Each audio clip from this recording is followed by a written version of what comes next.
As my fellow Catalyst Ryan alluded to in her Keystone speech, tonight is all about voice, finding, giving, and sharing voice. As Catalysts, we believe that our contributions can be more compelling and more powerful when we raise our voices together. This evening, as you listen to the voices of the student speakers, we hope you were able to understand the mission of Beyond the Major reflected in each of their stories.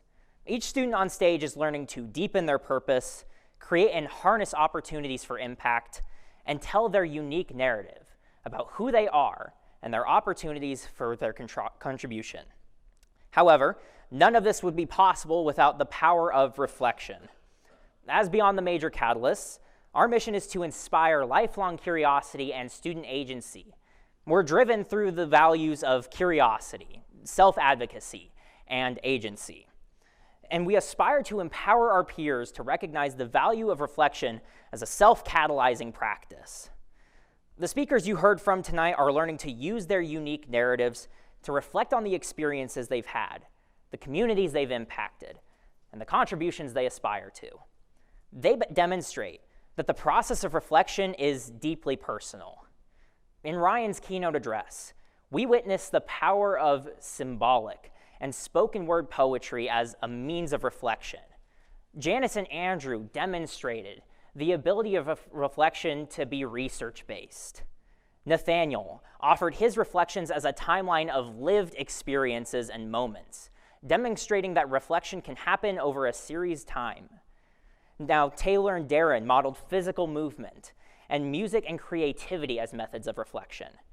And just recently, we heard from Olivia, who prompted us to embrace reflection as an often experiential experimentation, helping us to consider how prototyping, building, and iterating can be powerful tools of reflection.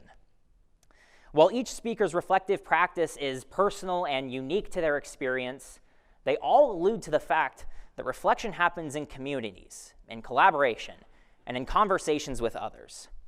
As Beyond the Major Catalysts, we strive to make the same kinds of those skills available to Boise State students. The same things that you witnessed on stage tonight can be a part of your story as well. In the coming weeks, our team will release a set of profiles capturing the story and essence of each Beyond the Major Catalyst and their reflective practices. This will help students to attain their agency, understand their purpose, reflect on their unique experiences, and tell a compelling narrative about who they are, just like the people you saw on stage tonight. To further illustrate how we can all become catalysts for change, I'd like to introduce fellow Beyond the Major Catalysts, Josh and Nick, to the stage.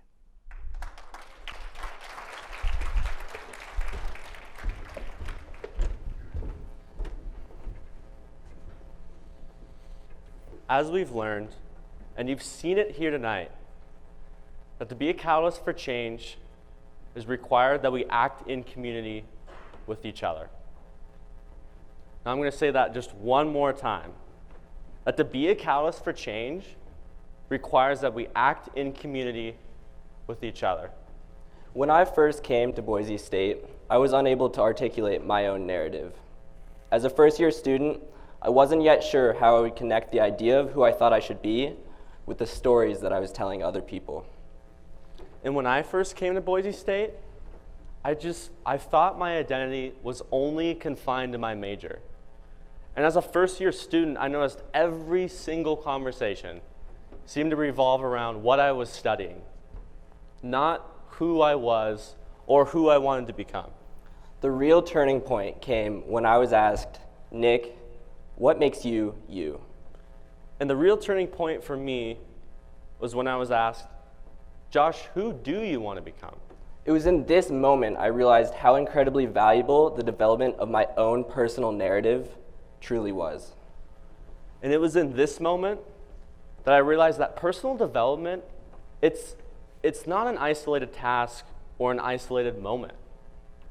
Rather, it was a series of conversations I was having, and it was the communities that I belonged to that allowed me to reflect upon my priorities, as well as how I can contribute to others.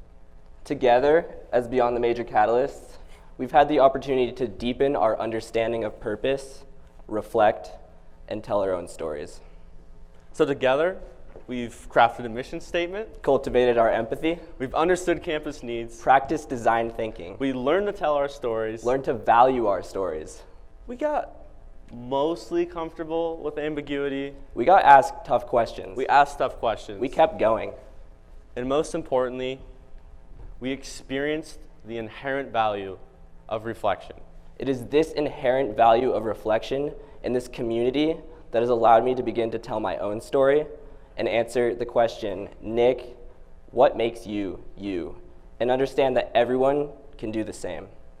And it was this inherent value of reflection that allowed me to value my personal development just as much as my professional development, and to answer who I would become and pursue those conversations and pursue those communities that would allow me to realize my full potential, as well as how I can contribute to others and eventually the world. But above all else, we learned that to be a catalyst for change requires that we act in community with each other. Tonight, we've heard the stories of several exceptional students who are catalyzing their own peers, their own communities, and even the world. So perhaps you found yourself thinking, yeah, that's fantastic, that's great, but I can't do that. And I'd really like to challenge you to think about this. What if instead you simply replaced I can't with I will? Together, we can embrace the truth that our stories are bound to the stories of others. We don't design our lives nor our contributions alone. And embracing our ethos is synonymous with embracing our full potential.